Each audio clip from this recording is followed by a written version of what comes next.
Hello' বন্ধু বান্ধৱীসকল, আজি মই বনাবলৈ লৈছোঁ সয়াবিনৰ তৰকাৰী। এয়া আলু সিজাই ল'লোঁ আৰু লগতে সয়াবিনখিনি অকণমান গৰম পানীত তিয়াই পিনে উঠাই লোৱা হ'ল আৰু কাটি থৈছোঁ 3-4টামান সৰু সৰু বিলাহী, কেঁচা জলকীয়া, পকা জলকীয়া আৰু নহৰু, পিঁয়াজ, এয়া ইলাইচি আছে 3টা, ডালচেনি আৰু লগতে 5-6টামান আছে লং। এই আটাইখিনি মিক্সিত পিচি লওঁ, তাৰপিছত বনাই আছোঁ, চাই থাকক। এয়া মই কেৰাহীটো পাতি দিছোঁ, লগতে তেলখিনি গৰম হৈ গ'ল। এতিয়া ইয়াত দিছোঁ মই অকণমান ৰংগুড়া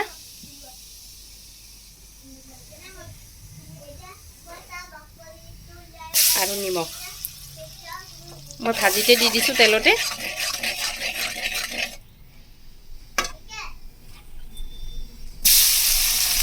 সয়াবিনখিনি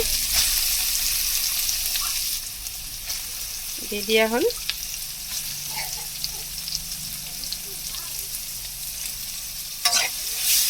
সয়াবিনখিনি অকণমান ভাজি ল'ম, ধুনীয়াকৈ ভাজি ল'ম, একদম ৰং চঙুৱাকৈ। মানে তেলতে হালধি নিমখখিনি দিলে ধুনীয়াকৈ লাগি যায় আৰু তলত লাগি নধৰে।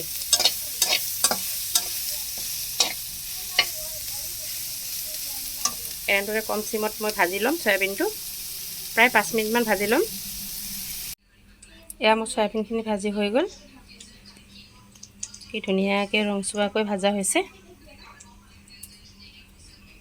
এতিয়া মই কেৰাহীটো পাতি দিছোঁ।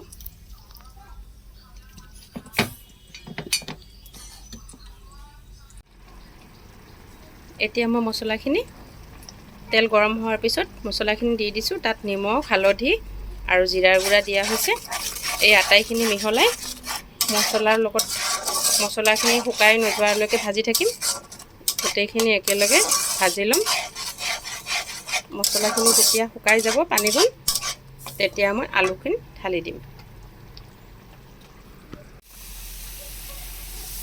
এয়া মোৰ মছলা ভাজি হৈ গ'ল, পানীখিনি একদম শুকাই গ'ল ধুনীয়া দৰে। আৰু এতিয়া মই ইয়াত ঢালি দিলোঁ সিজাই থোৱা আলুখিনি। আটাইখিনি ধুনীয়াকৈ ভাজি ল'ম, আলুখিনি ভালদৰে ভাজি ল'ম।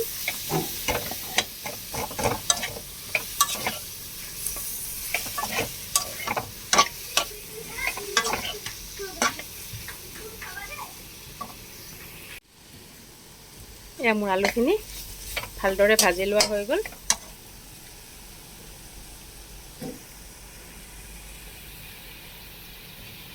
এতিয়া মই ইয়াত অকণ পানী ঢালি দিলোঁ আৰু এই আটাইবোৰ এনেদৰে লৰাই দিম।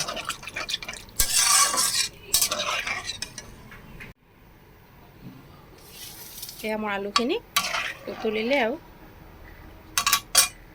তুলিব ধৰিছে। এতিয়া মই তাত ভাজি থোৱা সয়াবিনখিনি ঢালি দিলোঁ আৰু আটাইখিনি মিহলাই ধুনীয়াকৈ 5 মিনিটমান উতলিবলৈ দিম। আৰু এনেদৰে উতলাৰ পিছত মোৰ তৰকাৰীখন হৈ যাব। এয়া মোৰ আলু সয়াবিন তৰকাৰী হৈ গ'ল। আপোনালোকে দেখিছে ইমান ধুনীয়া, একদম মাংস কালাৰৰ দৰে হৈছে। আৰু এনেদৰে বনালে মোৰ ল'ৰা ছোৱালীকেইটাও খাই ভাল পায় আৰু সকলোৰে ঘৰত ল'ৰা ছোৱালী খাই ভাল পাব। আপোনালোকে বনাই চাবচোন এনেদৰে।